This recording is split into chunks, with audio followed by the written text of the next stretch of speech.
You're talking to yourself, and that's the best form of self-love you can do. What will you do to resolve it? Deflecting their anger of their bitter lives on others. Where they just complain about a problem. And I really don't like complainers. I was one of those people that I'm the victim. Why waste time arguing with someone who may not even be able to provide you the answer you want Completely. to see? How long can you be a victim for? Until you want better. Time is short. We need to focus. Go away to the distraction. Put yourself in the right mental state.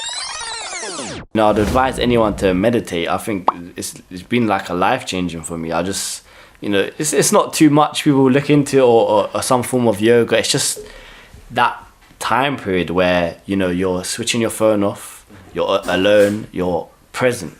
Yeah, you're so present that you just lie there, close your eyes, even massage your head a little bit and just breathe and say, self-affirmations people can say.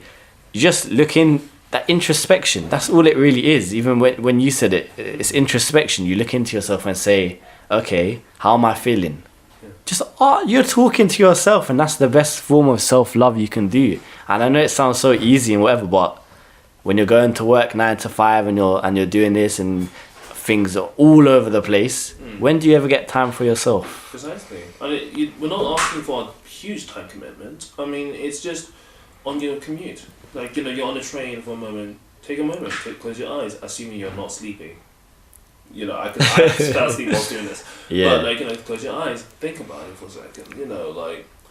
Are you still angry? Why are you? Is it because of that one thing? What will you do to resolve it? And is it important enough to waste time on it? Perfectly said. Yeah, looking at something holistically, is it trivial things? Why are we so, as a society, why do you think we're so immersed in these small things that don't matter? For example, go to the shop, maybe they haven't got a sign you don't want in stock. Next thing you know, you're having a tantrum with the person. Why couldn't you do that? Okay, if that was me, I'd be like, okay, hi, excuse me, like, have you got this? Oh, no problem. Oh, thank you so much for helping me. Exactly. I'll resolve it now and maybe go to another shop. But other people are sitting there 20-30 minutes deflecting their anger of their bitter lives on others. That's what it comes down to, right? It's more the case that they have an expectation that's not being met and they're frustrated by it, so they deflect onto another person. I'm going to not say deflect, I'll say project. They project their disappointment onto the other sellers or vendors, right? Say, if we take the shop example, and this always confused me. Those people who, the Karens, we know. Right, but... Fur on the screen now. But, we know a Karen or two. But, it always confuses me how they are like, oh, I wanted it this way, and, I'm so surprised you did this way, and it's not what I expect from you guys. I expect you to do as I say, when I say, and it really bothers me because it's like, who gives a... Who cares? Why do you spend so... take what you get, right? And if it's not to your expectations, find a remedy. Completely agree. Why waste time arguing with someone who may not even be able to provide you the answer you want to see? Completely agree. You see the solving something in the retail there. Environment, and it's It's making so much sense. Just having a problem, solving it straight. Yeah. That's it. Okay, this has happened now. What can I do? Very, that's a good trait, especially in men, that we're not getting into our emotions. It's very attractive for women that we're problem solvers. We have a problem, cool. How can we address it? Just touching back quickly, do you think those Karens or those people in a very high emotional state, do you think they have underlying issues? Possibly, do they not understand how powerful their mind is? Because if you loved yourself... and you realize and you think rationally and you think, okay, cool, I've experienced this emotion or this situation numerous times, it's resulted in this way, okay, cool. Rationally thinking, everything should be alright. I should go to sleep in my bed safe and sound. Tomorrow's a new day. Do you think these people have issues? Do you think they don't understand their mind? I think it's not lacking meditation, maybe. I don't think it's necessarily an issue with their mental health, their mental kind of... No, let me try capacity. Mental capacity, that's what I was reaching for. It's more the case that they don't take on the philosophy. Because some people can love themselves as much as you do or I do, right? But it's more the case of, well, what's the philosophy behind your self-love? Is it that everyone should bend to your whim and will, and if not, then it's okay for you to go no holds barred and scream at them for an hour? I've seen this happen.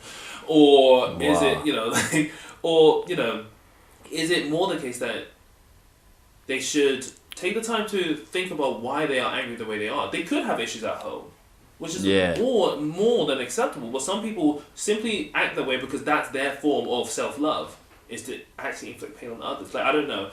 It's a bit weird to me. Some people actually like the idea of making people feel like crap. Or, you know, they like the idea of them having that kind of power over people. Yeah. I just think it's kind of sad seeing that, because again, I'm just talking from personal experience. You know, it's not a factual thing, but I mean, basically, in summary, I think these people lack a certain kind of philosophy that allows them to progress further in life than they are currently. I feel like they keep themselves in a convenient present where they just complain about a problem, and I really don't like complainers, because, you know, all they do is complain. They don't really do something about it. And that's completely agree. Where I stand with Karens, really. Speaking so much, so not just for Karens but for everyone, of course.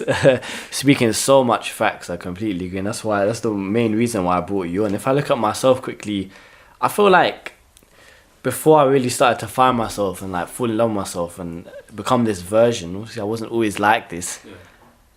A lot of people would tell me, and then looking back, that I would kind of complain a lot. Like I was one of those people that I'm the victim, because I'm thinking something's happened, you know, I technically didn't do it to myself, but if I look back at my head now, and you know, I can say this in hindsight, I didn't want the responsibility, or it was easier for me. It was the answer to say they did it. So now I don't feel guilty in myself for being like this, because it wasn't my fault. And that is the same thing that people experience over and over and over. That victim mentality. How you owe it to yourself not to be a victim. How long can you be a victim for? Until you want better. Think about it. It's your life. I'm gonna play the victim. There's so many. How long until you get beaten down, or you have to stand on your own 2 feet and say, I need to take control of my life and responsibility? Do you think a lot of people do that this day and age? I feel like, you know, do people stand up and take responsibility of all their lives and stay accountable, I suppose? Rare, isn't it? Kinda. I mean, like, I want to give some exceptions here. Like, it's not always easy to do that. Like, take control of your life, right? Because some people could be in very adverse situations where that may lead to their demise in some cases. Definitely. So it's more the case that for us, for those who are privileged, of course, we all have the space and the autonomy to do so. Then yes, take a stand. But I think for every person, they are the author of their own story. And I don't think many people give themselves the credit that they are due in terms of how much control they have over their own lives. If you don't like something, you can change it. You can take the risk associated, but you can change it.